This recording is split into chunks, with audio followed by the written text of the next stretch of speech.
Assalamualaikum warahmatullahi wabarakatuh. Kami mahasiswa dari Institut Agama Islam Negeri Bone, Fakultas Syariah dan Hukum Islam, Program Studi Hukum Tata Negara kelompok 6 semester 5. Video ini dibuat untuk memenuhi tugas pada mata kuliah Perkembangan Hukum Pemerintahan Daerah oleh dosen pengampu Ibu Marjana Fahri, SST, MS. Kami dari kelompok 3 terdiri dari 6 orang yang saling bekerja sama untuk menyelesaikan tugas video ini.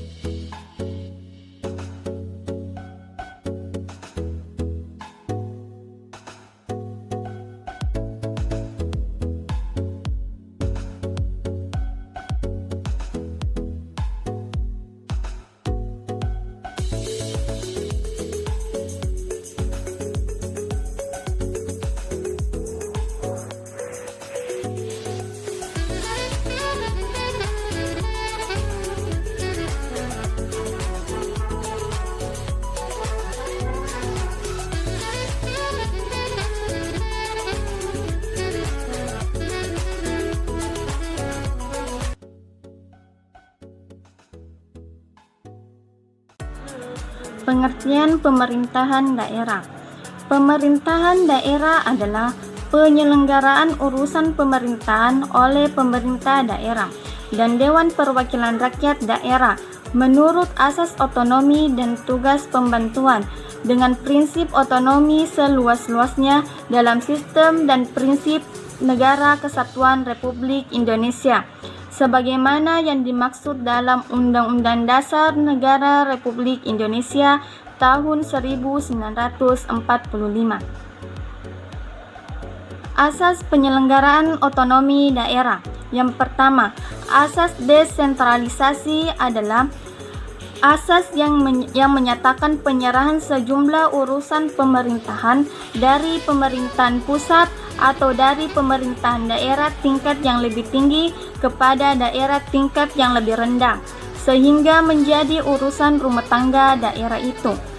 Yang kedua, asas dekonsentrasi adalah pelimpahan wewenang dari aparat pemerintahan pusat atau pejabat di atasnya. Yang ketiga, asas tugas pembantuan adalah asas yang menyatakan tugas turut serta dalam pelaksanaan urusan pemerintahan yang ditugaskan kepada pemerintahan daerah dengan kewajiban mempertanggungjawabkannya kepada yang memberi tugas. Materi selanjutnya yaitu prinsip otonomi daerah. Prinsip otonomi daerah ada 3. Yang pertama, prinsip otonomi seluas-luasnya.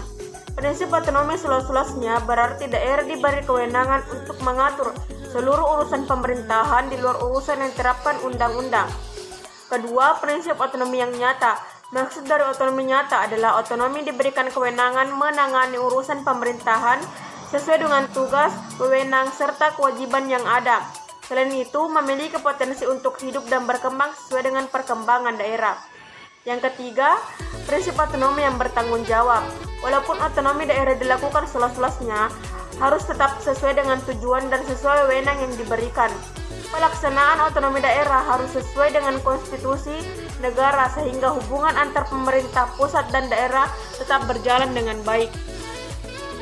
Selanjutnya yaitu pemerintahan daerah dalam beberapa undang-undang yang pernah berlaku. Yang pertama yaitu Undang-Undang Nomor 1 Tahun 1945 tentang Kedudukan Komite Nasional Daerah atau KND.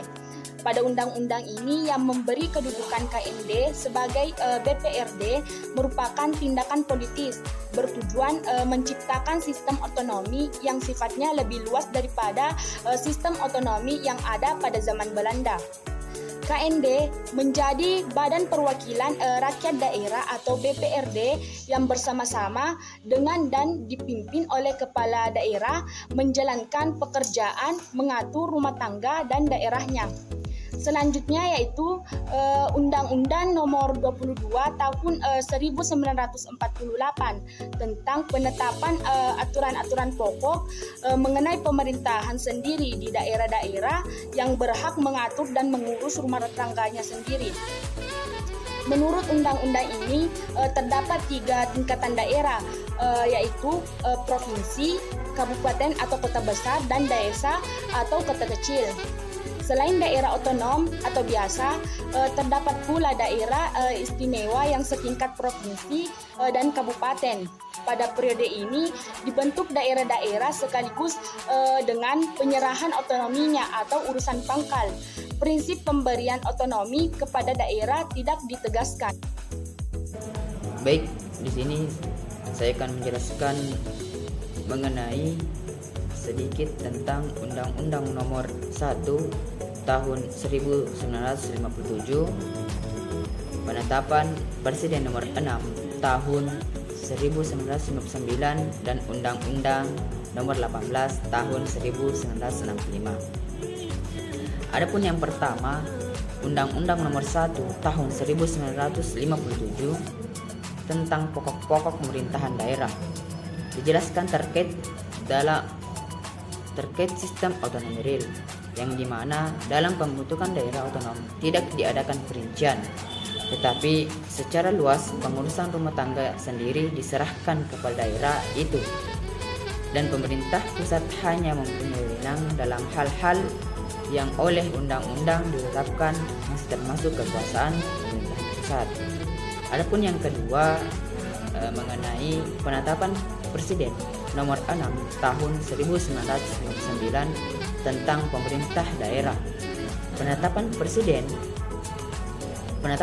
ini bertitik berat pada kestabilan dan efisiensi pemerintahan daerah dengan memasukkan elemen-elemen baru, antara lain pemusatan pemimpinan pemerintahan di tangan kepala daerah. Kepala daerah dibantu oleh Badan Pemerintah Harian atau BPH, dan DPRD yang diketuai oleh kepala daerah bekerja menurut sistem demokrasi terpimpin. Adapun yang ketiga yaitu Undang-Undang Nomor 18 Tahun 1965 tentang pokok-pokok pemerintahan daerah. Menurut undang-undang ini, seluruh wilayah Republik Indonesia dibagi habis ke dalam daerah-daerah otonom yang tersusun dalam 3 tingkatan, yaitu provinsi atau kota raya sebagai daerah tingkat 1, kabupaten atau kota sebagai daerah tingkat 2, dan kecamatan sebagai daerah tingkat 3. Mengenai otonomi daerah, undang-undang ini juga menganut sistem otonomi real, namun memberi peluang untuk menyerahkan sebagian urusan pusat yang diatur dengan peraturan pemerintahan. Baik, selanjutnya saya akan menjelaskan tentang Undang-Undang Nomor 5 Tahun 1974 tentang pokok-pokok pemerintahan di daerah. Undang-undang ini berdasarkan pada Undang-Undang Dasar 1945 dan merupakan tindak lanjut dari adanya penggantian Presiden Republik Indonesia. Dengan adanya undang-undang ini dibentuk daerah otonom dalam masa Orde Baru dan Orde Lama dalam rangka desentralisasi, dan wilayah daerah administrasi dalam rangka dekonsentrasi. Mengenai otonomi daerah, undang-undang ini menganut sistem otonomi yang nyata dan bertanggung jawab, dengan titik beratnya diletakkan pada daerah tingkat 2, dan juga undang-undang ini dirumuskan bahwa otonomi daerah adalah hak, wewenang, dan kewajiban daerah untuk mengatur dan mengurus rumah tangganya sendiri sesuai dengan peraturan perundang-undangan yang berlaku. Selanjutnya yaitu Undang-Undang Nomor 22 Tahun 1999 tentang pemerintahan daerah. Undang-undang ini menganut prinsip pemberian otonomi yang seluas-luasnya, nyata, dan bertanggung jawab. Dengan undang-undang ini ditetapkan bahwa provinsi dan daerah kabupaten yang masing-masing bersifat otonom. Undang-Undang Nomor 22 Tahun 1999 bahwasanya pengaturan kewenangan daerah mencerminkan desentralisasi sepenuhnya terpusat pada kabupaten. Namun di sisi lain, pemerintah provinsi menjalankan desentralisasi dengan otonomi terbatas dan juga sebagai wilayah administratif sebagaimana diatur dalam pasal 1 huruf F dan huruf J Undang-Undang Nomor 22 Tahun 1999. Selanjutnya yaitu Undang-Undang Nomor 32 Tahun 2004, di mana dalam undang-undang ini daerah diberi kewenangan untuk mengelola semua urusan pemerintahan kecuali urusan yang telah ditetapkan dipegang oleh pusat, seperti urusan politik luar negeri, pertahanan, keamanan, justisi, fiskal moneter, nasional, dan agama. Dalam undang-undang ini, di satu sisi juga dianggap bahwa hal ini adalah proses di mana menarik kembali urusan pemerintah yang sudah dilimpahkan ke daerah untuk dihadirkan, bahwa keseimbangan antara desentralisasi dan sentralisasi.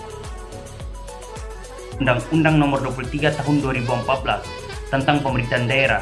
Adapun konfigurasi politik begitu mempengaruhi arah politik hukum. Pembentukan suatu peraturan perundang-undangan berkaitan dengan pemerintahan daerah yang berdampak terjadinya sejumlah pergeseran kewenangan pemerintahan daerah. Dengan undang-undang ini, Negara Kesatuan Republik Indonesia dibagi atas daerah provinsi itu dibagi atas daerah kabupaten dan kota, sedangkan daerah kabupaten atau kota dibagi atas kecamatan dan kecamatan dibagi atas kelurahan dan desa. Adapun Undang-Undang Nomor 9 Tahun 2015, dalam undang-undang ini diatur tentang perubahan kedua atas Undang-Undang Nomor 23 Tahun 2014 tentang pemerintahan daerah. Perubahan dilakukan sebagai konsekuensi atas perubahan undang-undang tentang pemilihan gubernur, bupati, wali kota yang mengatur wakil kepala daerah dipilih secara berpasangan dengan kepala daerah, sehingga perlu diatur pembagian tugas antara kepala daerah dan wakil kepala daerah agar tidak terjadi disharmoni dan perlunya pengeluaran mekanisme pengisian jabatan kepala daerah dan wakil kepala daerah dalam hal terjadi kekosongan jabatan untuk meneruskan sisa masa jabatannya.